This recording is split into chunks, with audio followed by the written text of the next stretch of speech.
G'day everyone, welcome to another CSBP Fertilisers Market Update. I'm Gray Johnston and the triumphant return this week of our Sales Strategy and Reliability Manager, Ben Sudlow. Welcome back, Ben. G'day, Gray. Good morning.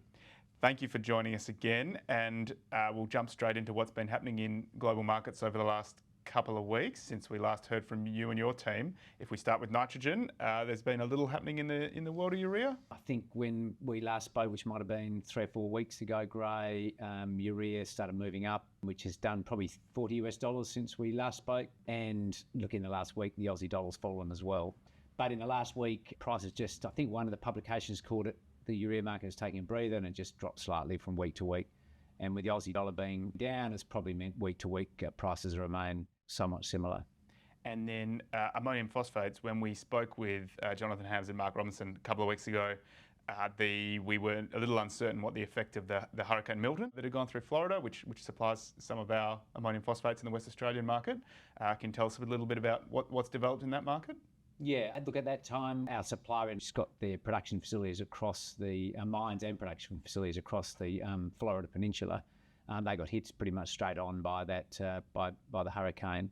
Consequences of that, by the time they got and had a look at their plants, they realised that there was going to be some uncertainty in the near term for their capacity to supply the market, and it's been put across to the market. And they did call force majeure on their supply. It just happened that we had a ship at that time sitting in the Gulf of Mexico waiting to go into load.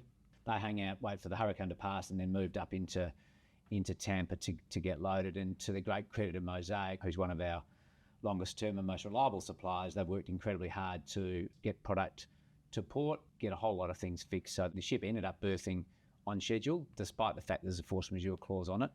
And that ship now, this week, should be fully loaded and heading to the coast of WA, which is terrific. Okay, so force majeure can sound scary to a supply reliability perspective, but actually it's all sort of turned out all right from an ammonium phosphates supply perspective, at least so far. We're confident. This is not without precedent. You know, that part of Florida gets a hurricane relatively regularly, and Mosaic, through caution, have in the past and this time have called a force majeure event. They were very lucky. No one's hurt. They're getting their heads around what the damage is and what the fix are. But we're very grateful that we're going to be loaded and the product's arriving as planned.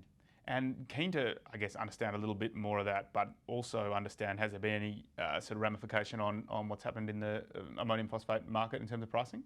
Ammonium phosphate pricing's been pretty flat. They believe somewhere like 500,000 or 600,000 tonnes will come out of the market the quarter gone and this coming quarter because of production reductions due to the hurricanes. I mean, there's been local price increase, but generally ammonium phosphate prices have been pretty flat. And the upshot of all of that is CSBP has its production plants running, both superphosphate and the Grand plant, to support supply of phosphates into the market this year. Definitely are. We're running plants full on. Ships are coming in, ships are loading, ships are on the water. We're all geared up and ready to go.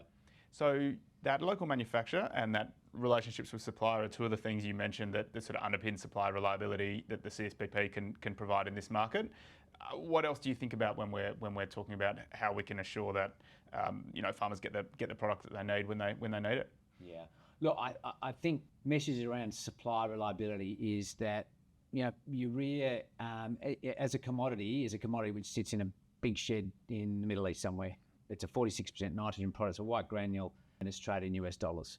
One thing I think we always believe to be the case, it can get differentiated, and I believe we can differentiate it by making sure that it's in the right place at the right time when the customers need it, and it's the quality they expect. And I think that ultimately comes down to, if it's the middle of June and you need to get your product urea because you've ordered it 3 months before, because you've got to get it on the crop because it's going to rain 2 days from now, well, it's not a commodity that's there. It's at the price you agreed. It's the quality you agreed, and you can get it on just before you need the rain, or you can be reliant on from your supplier that that's what you're going to get. And I think that's exactly what we feel about Mosaic, doing what they can to make sure we get the product we want, despite the incredible challenge they've had with that hurricane going through. And then downstream of the supply we get from our suppliers, there's a lot of effort that happens in your team in terms of the planning work and the forecasting work that also underpins reliability in this market?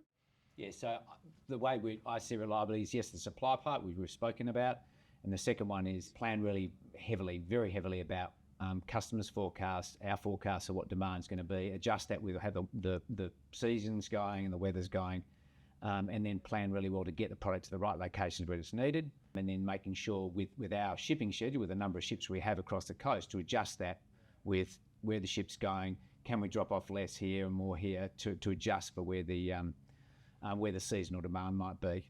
And we saw a good example of that when the urea market played out in the season we're just harvesting at the moment, 2024, when there were different rainfall events in different parts of the state, and CSBP had the capacity to flex its urea supply to meet that market demand. Yeah, when you got 4 or 5 shipments on the water or at the ports, and you're adjusting location drop, timing, rotations of ships and so forth, that makes an increased chance of being more reliable in those circumstances, given the volume that we put around the coast and the storage that we've got.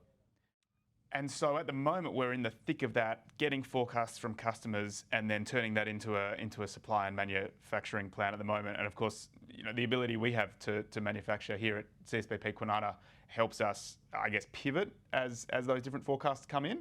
Yeah, look, I think that's the final one of reliability, is what you've got on shore here that increase your chance of reliability. And number one is your manufacturing plants.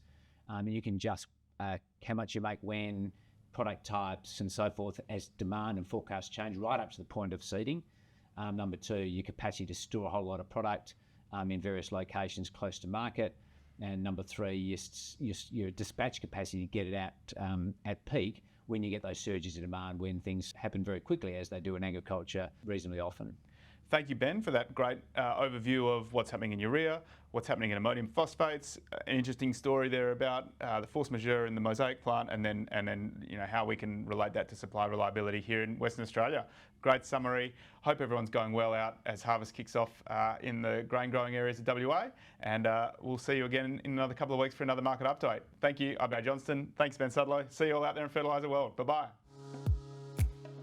This podcast is provided as general information only. The content of this podcast is not a recommendation and has been prepared without taking your objectives or circumstances into account. Before acting on the content of this, you should consider its appropriateness to your circumstances and seek independent advice.